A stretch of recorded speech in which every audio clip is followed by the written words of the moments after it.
The wedding reception at Delhi's Imperial Hotel buzzed with the energy of 300 guests celebrating my brother Arjun's marriage to Priya, daughter of a prominent textile industrialist.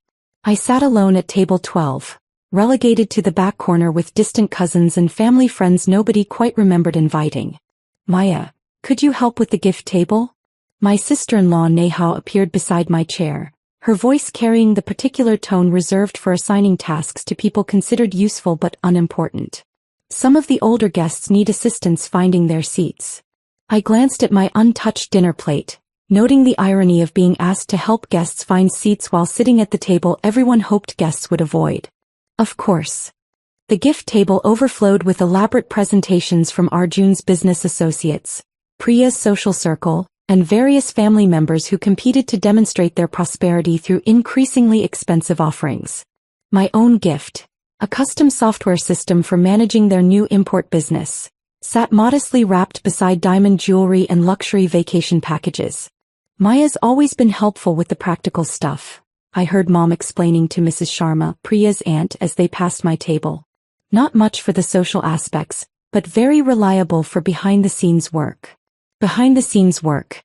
For 6 years, I'd been operating behind the scenes of international cybersecurity, building systems that protected government databases and multinational corporations from sophisticated attacks. My family knew I worked with computers, but had never shown interest in the specifics of protecting state infrastructure from foreign interference. The dance floor opened after dinner, with traditional music giving way to Bollywood hits that brought couples and families into elaborate formations. I watched from my corner table as relatives I hadn't spoken to in months celebrated alongside Arjun's university friends and Priya's extensive social network. Paya. Arjun's voice boomed across the reception hall as he approached with his arm around his new wife. Why are you sitting all the way back here? Come join the dancing. Before I could respond, cousin Rohit materialized with his characteristic talent for inserting himself into conversations. Arjun, you know Maya's not really the dancing type.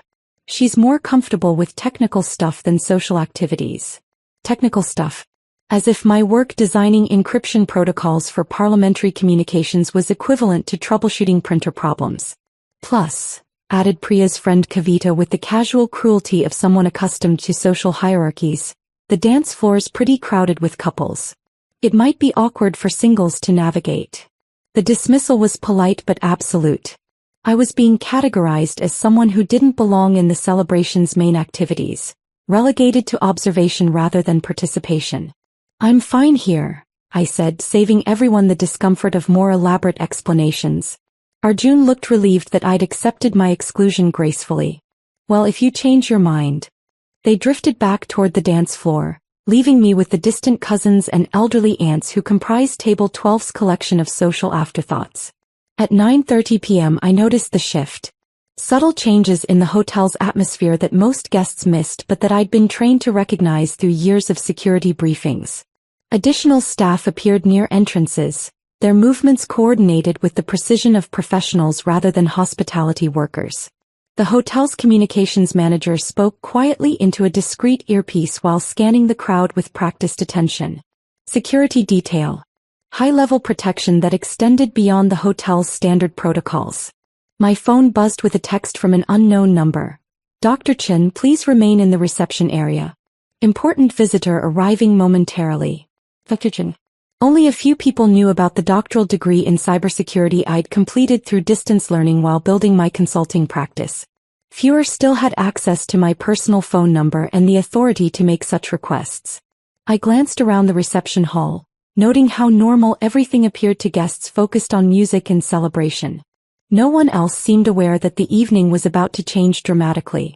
At 9:45, the music grew slightly quieter as the hotel staff made subtle adjustments to accommodate additional security presence. I spotted the advance team, men and women in formal attire whose carefully concealed earpieces and practiced positioning marked them as protection professionals. Maya, what's happening? Asked Aunt Sudha from across the table, noticing my attention to details that escaped other guests. I think someone important might be arriving, I replied, watching the coordinated movement of security personnel who were staging for a VIP entrance. Important how? More important than Priya's father's business associates. Much more important. But explaining would require discussing aspects of my professional life that my family had never shown interest in understanding. At 9:50, the hotel's main entrance doors opened to admit the security detail that preceded arrivals of the highest government officials. The security team's entrance created a subtle ripple through the reception as guests gradually became aware that something significant was happening. Conversations grew quieter, heads turned toward the main entrance, and the dance floor began clearing as people tried to position themselves for better views of whatever was unfolding. "Is that the police?" whispered Cousin Mira, squinting toward the entrance where men in dark suits had taken strategic positions. "Security detail," I corrected automatically, then caught myself. My family didn't know I'd learned to identify protection protocols through briefings at the highest levels of government consultation. Arjun appeared at my table, his groom's confidence replaced by anxiety as he surveyed the increasingly formal atmosphere. "Maya, do you know what's going on? The hotel manager just asked me about additional security arrangements, but we didn't request anything special." "Maybe it's routine," I suggested, though nothing about the coordination I was witnessing qualified as routine hotel security. "Routine." Priya joined the conversation, her wedding dress rustling with agitation. "Arjun, this is supposed to be our special day. We can't have police disruption during the reception." Police disruption. She had no idea that the security presence represented something far more significant than local law enforcement. "Should we ask them to leave?" Arjun asked, looking around desperately for someone who might have authority to manage whatever situation was developing. Before I could respond, the hotel's communications manager approached our table with the purposeful stride of someone delivering important information. "Dr. Chin? I need to speak with you privately." The use of my doctoral title in front of my family created a moment of confused silence. Arjun looked from the communications manager to me as if trying to solve a puzzle with missing pieces. "Dr. Chin," Priya repeated. "Maya, what is he talking about?" "I'll be right back," I told them, following the communications manager toward a quiet corner near the reception's entrance.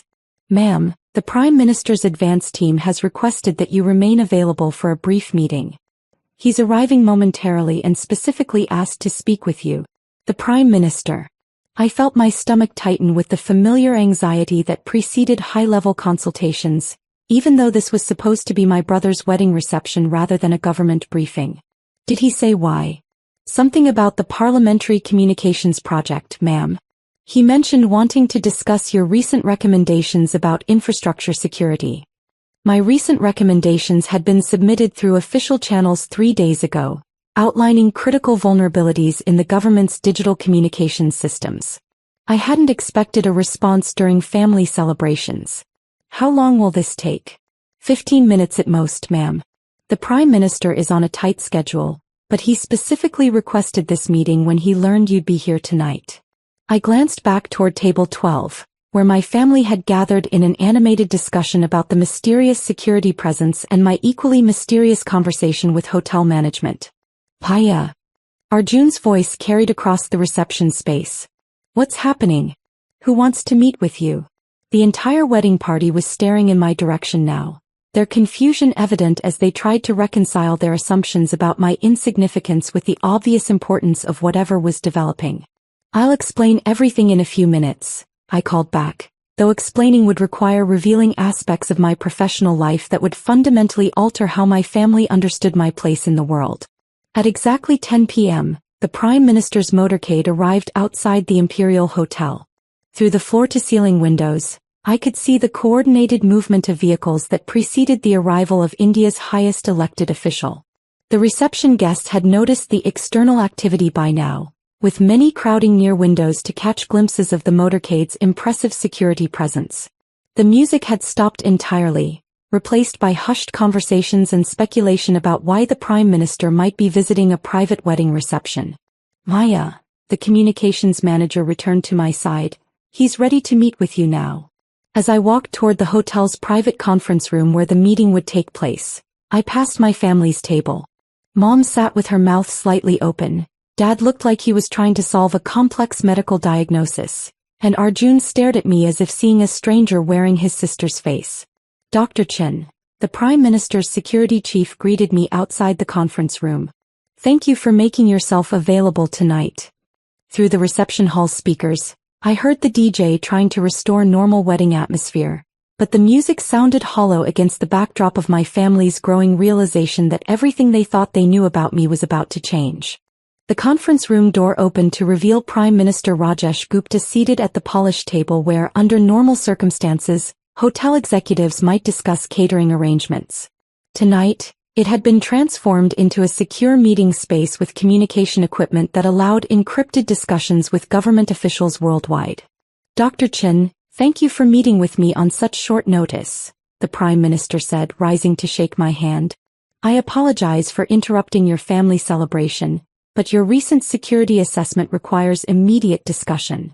My recent assessment had identified 17 critical vulnerabilities in the parliamentary digital infrastructure, including backdoors that could compromise sensitive government communications. I'd submitted the report through standard channels, not expecting it to reach the Prime Minister's personal attention within 72 hours. The recommendations are quite serious, he continued, gesturing toward documents spread across the table. Our technical advisory board reviewed your findings and concluded that immediate implementation is essential for national security. Through the conference room's glass walls, I could see my family gathered near the reception entrance, their wedding celebration forgotten as they tried to understand why their allegedly underachieving relative was meeting privately with the country's highest elected official. The timeline for implementation is aggressive, I admitted, reviewing the technical specifications he'd laid out. Full system upgrade within 6 months will require significant coordination between multiple agencies. Which is why we need you to lead the project personally. Your security clearance is already at the appropriate level and frankly, no one else has your combination of technical expertise and understanding of government infrastructure. My security clearance. For 3 years my family had known I occasionally traveled for computer consulting work, never realizing that those trips involved briefings at the highest levels of national security. The compensation package reflects the project's importance, the Prime Minister continued, sliding a folder across the table. 200 million rupees over 18 months, with full administrative support and cabinet-level authority for implementation decisions. 200 million rupees. More money than my family had probably calculated in aggregate wealth across their entire extended network. Dr. Chin, I should mention that tomorrow's state dinner will include formal recognition of your contributions to national cybersecurity. The President specifically requested that you attend as a guest of honor. The state dinner. Through the conference room windows, I could see Arjun pacing near the reception entrance while Priya gestured frantically at hotel staff, presumably demanding explanations that no one could provide.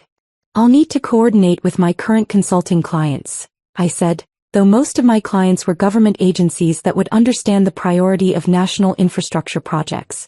Of course, my office will handle any necessary schedule adjustments. He stood, extending his hand once more.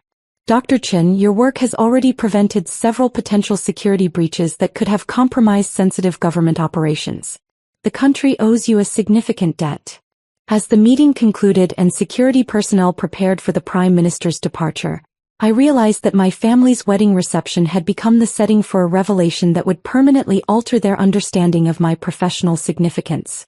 The walk back to the reception hall felt longer than the 15 minutes the meeting had actually taken. Behind me, the Prime Minister's security detail efficiently managed his departure while ahead of me, 300 wedding guests waited for explanations that would challenge everything they thought they knew about the quiet family member they'd relegated to table 12. The music had stopped entirely. In the silence that followed, my brother's voice carried clearly across the reception space. Maya, what the hell just happened? The reception never quite recovered its celebratory energy. Guests spent the remainder of the evening speculating about my meeting with the Prime Minister while my family struggled to reconcile their assumptions with the reality of my professional standing. 200 million rupees? Dad repeated for the 5th time, reviewing the project documentation I'd shown them. Maya, why didn't you tell us about your security clearance? You never asked about my work beyond computer stuff, I replied, watching Arjun pace across the dance floor that had emptied when the music stopped. The immediate consequences were both predictable and satisfying. Priya's family, who'd spent the evening treating me as insignificant background presence, suddenly wanted to discuss technology investments and government contracts. Cousin Rohit, who'd dismissed my technical expertise hours earlier, asked about consulting opportunities for his struggling business. Mom's book club friends, who'd pitied my unstable career, now called her daily for introductions to their incredibly successful daughter. Dad's medical colleagues wanted to know about cybersecurity applications in healthcare systems. But Uncle Raj's assumption that family connection meant automatic access to government contracts met with professional ethics policies. And Neha's expectation that my newfound prominence would translate to personal financial support discovered that state dinner invitations didn't create family ATM obligations. 3 weeks later, the state dinner made national headlines, with photos of me receiving recognition for cybersecurity contributions. My family learned about it the same way everyone else did, by watching the news. The wedding gift table centerpiece was eventually returned to me.